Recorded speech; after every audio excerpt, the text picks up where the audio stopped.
আজকে আমি তোমাদের সাথে দারুণ একটা মিষ্টির রেসিপি শেয়ার করব। খুব সহজেই তোমরা বাড়িতে এই মিষ্টিটা বানিয়ে নিতে পারো। এটা দেখতে যতটা সুন্দর, খেতে কিন্তু ভীষণ ভালো।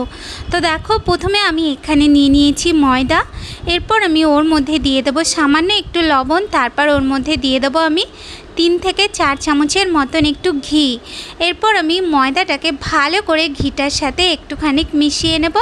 ভালো করে মেশানো হয়ে গেলে এরপর আমি ওর মধ্যে দিয়ে দেবো অল্প অল্প জল দিয়ে ময়দাটাকে ভালো করে একটু মেখে নিয়ে এরপর ময়দাটাকে আমি রেস্টে রাখবো। আর এই দিকে আমি একটা পাত্রের মধ্যে নিয়ে নিয়েছি বেশ কিছুটা কর্নফ্লোর। তারপর যতটা কর্নফ্লোর নিয়েছি তার অর্ধেকটা একটু তেল নিয়ে এরপর কর্নফ্লোরটাকে ভালো করে একটু গুলে নেব। গোলানো হয়ে গেলে এরপর আমি কড়াইয়ের মধ্যে নিয়ে নিয়েছি 1 বাটি চিনি, আর ওর মধ্যেই দিয়ে দিয়েছি আমি 1 বাটি জল। এরপর আমি একটা এলাচ ফাটিয়ে দিয়ে এটার আমি একটা শিরা বানিয়ে নেব। আর এর মধ্যে আমি সামান্য একটু ফুড কালার দিয়ে দিয়েছিলাম। তোমরা চাইলে দিতে পারো, না চাইলে না দিতে পারো। তো এই যে দেখো, আমাদের শিরাটা হয়ে গেছে। শিরাটা আমি একটু পাতলা রেখেছি। এরপর আমি যেই ময়দাটাকে আমি মেখে রেখেছিলাম সেই ময়দাটার থেকে আমি ছোট ছোট লেচি বার করে নেব। লেচি বার করে নিয়ে এরপর লেচির মধ্যে সামান্য একটু ময়দা দিয়ে তারপর লেচিটাকে ছোট রুটির মতন করে বেলে নেব। এরপর আমি যে ব্যাটারটা তৈরি করেছিলাম মানে কর্নফ্লোরে, সেই ব্যাটারটা আমি রুটির ওপরে ভালো করে লাগিয়ে দিয়ে এরপর আমি একটা ছুরির সাহায্যে এইভাবে ভেতরটায় একটু কেটে দেবো। এরপর আমি রুটিটার একটা সাইড ধরে রুটিটাকে একটা জায়গায় করে নিয়ে আসবে। এই যে দেখো, এইভাবে সাবধানের সাথে একটু করে নেব। এরপর আমি রুটিটাকে ধরে ভালো করে একটুখানি পেঁচিয়ে নেব। এইভাবে একটু প্যাচ দিয়ে এরপর এটাকে একটা সাইড ধরে তারপর এরকম রাউন্ড করে দিতে হবে।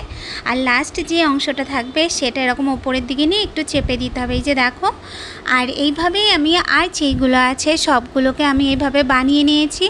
এরপর আমি মিডিয়াম গরম তেলের মধ্যে এইগুলোকে এক এক করে দিয়ে দেব। তারপর আমি গ্যাসটা একদম কম করে দিয়ে এগুলোকে আস্তে আস্তে একটু ভেজে নিতে হবে। এইগুলো যখন একটু সাদা সাদা কালার হয়ে আসবে তখন আমি এইগুলোকে একটু উল্টিয়ে দেব।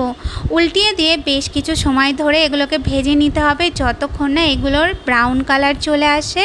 তো এই যে দেখো, এইগুলোর সুন্দর একটা কালার চলে এসছে। এরকম অবস্থায় আমি এইগুলোকে তুলে নিয়ে যে শিরাটা গরম হচ্ছিল সেই শিরাটার মধ্যে আমি এইগুলোকে দিয়ে তারপর আমি এইগুলোকে ভালো করে উল্টে পাল্টে নিয়ে গ্যাসটা বন্ধ করে দেবো। গ্যাসটা বন্ধ করে দিয়ে তারপরে একটা ঢাকনা দিয়ে 10 মিনিটের মতন এটাকে একটু রেস্টে রাখতে হবে।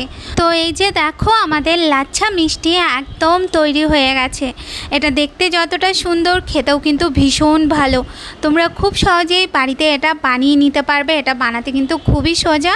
তো রেসিপিটা যদি তোমাদের ভালো লাগে তাহলে অবশ্যই লাইক, কমেন্ট আর শেয়ার করতে ভুলো না। আজ তাহলে এই পর্যন্ত, দেখা হচ্ছে নতুন রেসিপির সাথে।